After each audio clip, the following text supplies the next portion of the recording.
وسلم۔ 12واں سپارہ سورہ ہود کی آیت نمبر 116، 117، 116، 117۔ اللہ رب العزت کا فرمان عالی شان ہے، فَلَوْلَا كَانَ مِنَ الْقُرُونِ مِن قَبْلِكُمْ أُولُو بَقِيَّةٍ، تو کیوں نہ ہوئے تم سے اگلی سنگتوں میں ایسے جن میں بھلائی کا کچھ حصہ لگا رہا ہو، ینہون عن الفساد فی الارض، تاکہ زمین میں فساد سے روکتے،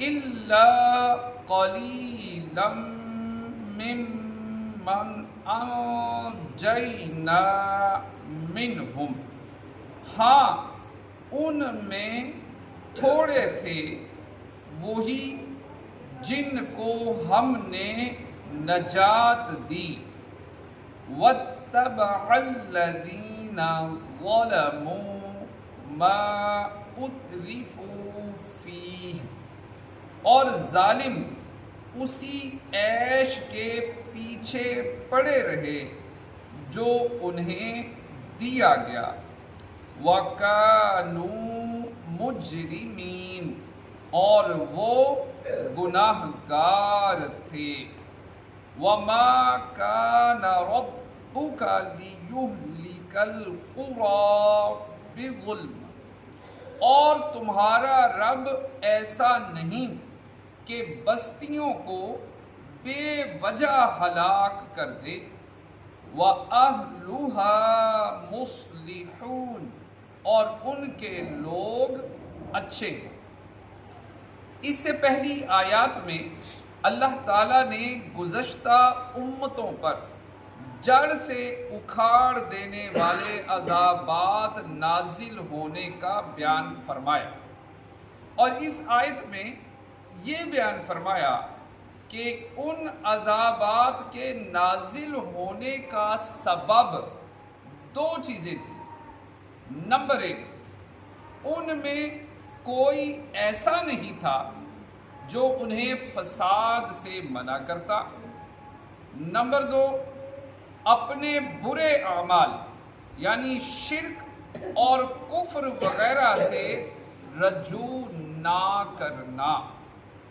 آیت کا خلاصہ یہ ہے کہ اے میرے حبیب صلی اللہ تعالیٰ علیہ وآلہ وسلم کی امت، تم سے پہلی امتوں میں سے جنہیں ہم نے ہلاک کر دیا تھا وہ کچھ ایسے فضیلت والے نہیں ہوئے جو لوگوں کو زمین میں فساد کرنے سے روکتے اور انہیں گناہوں سے منع کرتے، اسی لیے ہم نے انہیں ہلاک کر دیا۔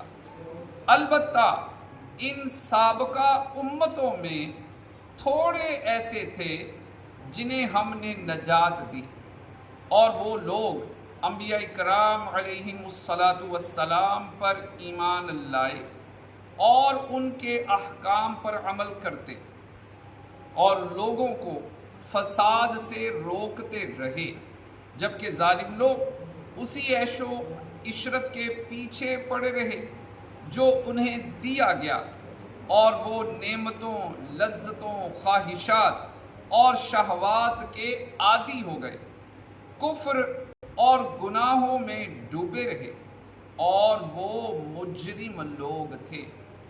اولو بقیۃ سے مراد علماء ربانی ہیں۔ مقصد یہ ہے کہ گزشتہ قوموں کی عام گمراہی کا باعث یہ ہوا کہ ان میں علماء ربانی نہ رہے، اگر وہ رہتے تو اس طرح گمراہی نہ پھیلتی۔ عوام اس لیے مجرم تھے کہ بدکاریاں کرتے تھے، اور علماء اس لیے مجرم تھے کہ انہیں منع نہ کرتے تھے۔ اس آیت سے دو باتیں واضح ہوئیں کہ نیکی کی دعوت دینا اور گناہوں سے روکنا علماء کا منصب ہے، اگر وہ یہ فریضہ سر انجام نہ دیں گے تو وہ بھی مجرم اور مستحق عذاب ہوں گے۔ دوسری بات یہ معلوم ہوئی کہ شروع سے اب تک یہی ہوتا آیا ہے کہ زیادہ تر مال و دولت والے ہی غفلت میں پڑتے ہیں، اس لیے عمومی طور پر مالدار لوگوں میں دینداروں کی کمی ہوتی ہے۔ صلو علی الحبیب۔